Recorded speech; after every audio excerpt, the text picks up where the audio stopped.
भिवंडी तालुक्यातील किरवली गावामध्ये दरवर्षीप्रमाणे यावर्षी देखील श्री साई सेवा मंडळ किरवली संस्थापक अध्यक्ष साई शेठ बजागे यांच्या नेतृत्वाखाली श्री साई सेवा मंडळ किरवली आयोजित किरवली ते श्री क्षेत्र शिर्डी पालखी सोहळा मोठ्या उत्साहात वाजत गाजत शिर्डीसाठी रवाना।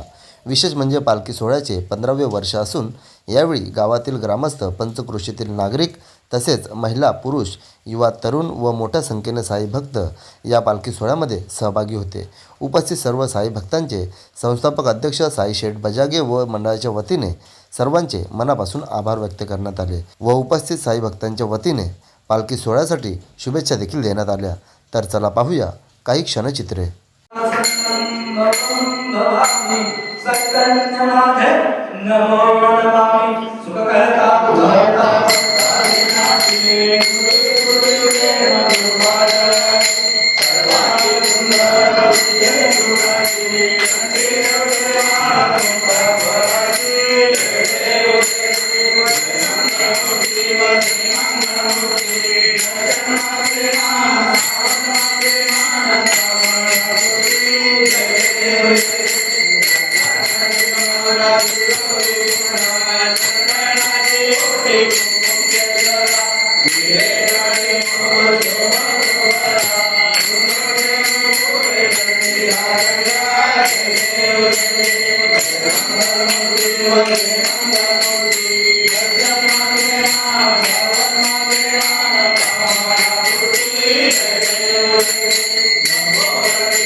15 वर्ष झाली सातत्याने पालखी सुरू आहे आणि साईशेठ बजागे हे चांगल्या प्रकारे ती पालखीची व्यवस्था, जे जाणारे साई भक्त आहेत त्यांची चांगली सुविधा करतात आणि साईबाबांवर त्यांचं भरपूर प्रेम आहे आणि साईबाबांना एवढीच प्रार्थना करतो की त्यांना सुख समृद्धी प्राप्त हो, त्यांना उदंड आयुष्य लाभो, त्यांच्या कामाधंद्यामध्ये चांगलं यश मिळो त्यांना. आणि याच्या पुढे पालखी ची सुविधा अजून चांगल्या प्रकारे त्यांच्या हातून घडो एवढी साईबाबाच्यांनी प्रार्थना.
अतिशय सुखद असा सोहळा आहे. हे साई सेवा मंडळ किरवली संस्थापक अध्यक्ष साई भजनाथ बजागे यांच्या मार्फत ही काढली जाणारी पालखी संपूर्ण गावकऱ्यांचं सहकार्य असं आणि या पालखीचे 15 वर्ष 15 वर्ष आहे. अतिशय योग्य असं नियोजन असतं. आणि म्हणजे आपण जाताना बघत असाल की प्रत्येकाचा पायी जाणाऱ्या पालखीत जे सदस्य असतात त्यांचा खाण्यापिण्याची व्यवस्था देखील, राहण्याची व्यवस्था देखील अतिशय चोख अशी या मार्फत मंडळामार्फत केली जाते. असंच नियोजन साई बजागे आणि त्यांच्या मंडळाने करावं. आणि सर्व साई भक्तांना मी शुभेच्छा देतो आणि साईचरणी प्रार्थना करतो की सर्व जी मंडळी आहेत यांना सुख समाधान आणि ऐश्वर्य लाभो ही साईचरणी प्रार्थना.